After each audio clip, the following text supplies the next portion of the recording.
Alors, maintenant que j'ai fait tout ça, je vais essayer de me faire un escalier ici, sur le coin. D'accord? Donc je me mets sur le niveau 0, parce que c'est un escalier qui va aller du niveau 0 au niveau 1, et je vais déjà dessiner une petite ligne, modèle, à 1 mètre par exemple de mon mur, qui fait 1 mètre de long, d'accord, qui va être le départ de mon escalier. Donc mon escalier, il est ici. Je vais faire un escalier par composant, sinon par esquisse c'est un peu plus compliqué. Je vais choisir la ligne de justification, volet droite, volet gauche, volet centre. Alors ça veut dire quoi? Ça veut dire que si je clique sur volet centre, je vais dessiner mon escalier par le centre. Ici, mon escalier, je vais mettre contre le mur de droite, donc je vais faire volet droite. D'accord? Au pire, je peux après, si je me suis trompé, aligner les éléments. C'est-à-dire que si je n'ai pas aligné mon escalier sur mon mur, je viens cliquer sur mon escalier sur mon mur et je viens les aligner. D'accord? Il faut faire attention. Je pars du niveau 0 au niveau 1 et là il me dit vous avez 16 contre-marches. D'accord? Donc ça c'est défini par rapport à des calculs internationaux. Donc j'ai cliqué là-dessus.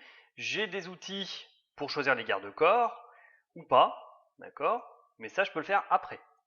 Donc ces outils-là, je m'en servirai après. Donc maintenant j'ai choisi de créer mon escalier. Hein, on va la refaire. Voilà, donc escalier, par composant, je choisis la volée à droite et je viens cliquer. Donc si je clique sur mon extrémité droite, vous voyez, je dessine vraiment ma volée, mon escalier par la droite. Autre élément, là je vois qu'en bas c'est écrit 6 contre-marches créées, 10 restantes, c'est-à-dire que je suis obligé de faire les 16 pour qu'il accepte de faire mon escalier. Si j'en fais moins, il fera un escalier, mais il me mettra un message d'erreur. Ok? Donc 16 contre-marches créées, 0 restantes, c'est bon, je clique. Je valide, et je regarde en 3D ce que ça donne. Voilà mon escalier. D'accord? Donc cet escalier-là, s'il ne me plaît pas, je clique sur l'élément qui ne me plaît pas, parce qu'en fait ce sont des familles. Hein. Donc mon escalier, par exemple, je ne voulais pas un assemblé, mais un monobloc. Voilà, donc c'est en monobloc. Mon garde-corps type bateau, tiens, je vais le coller au mur. Ok. Et mon deuxième garde-corps, eh ben, je vais faire un remplissage inférieur. Ok. Ce sont des familles, vous pouvez en changer si vous avez envie. Donc là, on voit que j'ai un petit problème avec la fenêtre du bas, mais c'est la fenêtre du bas que je vais déplacer. Voilà. Ça, c'est un escalier simple. Maintenant, le dernier élément, bah, la trémie. Donc, je vais revenir ici.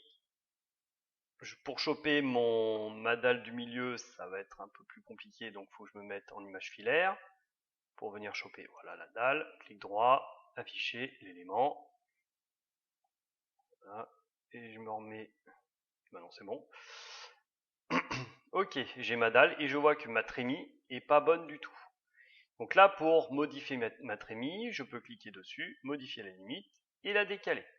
D'accord? Je peux même tenter de faire un alignement, d'aligner ça avec ça. Mais on voit que là, il ne m'accepte rien parce qu'ils ne sont pas au même niveau. Donc le mieux, au final, c'est de choisir dans modifier l'alignement, de cliquer, de dire ça, ça va être aligné avec ça. Et attention, on regarde, voilà. D'accord? Vous avez vu, là, c'est l'escalier qui a bougé. Donc si ça vous plaît pas, vous faites l'inverse. C'est-à-dire, je vais dire que à ça, je vais aligner ça. D'accord?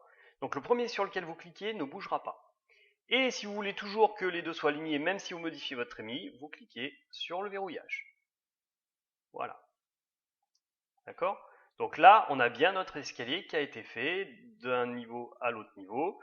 J'avais fait une trémie 10 cm plus large, hein, donc c'est pour ça qu'il y a un trou. Voilà pour les escaliers simples.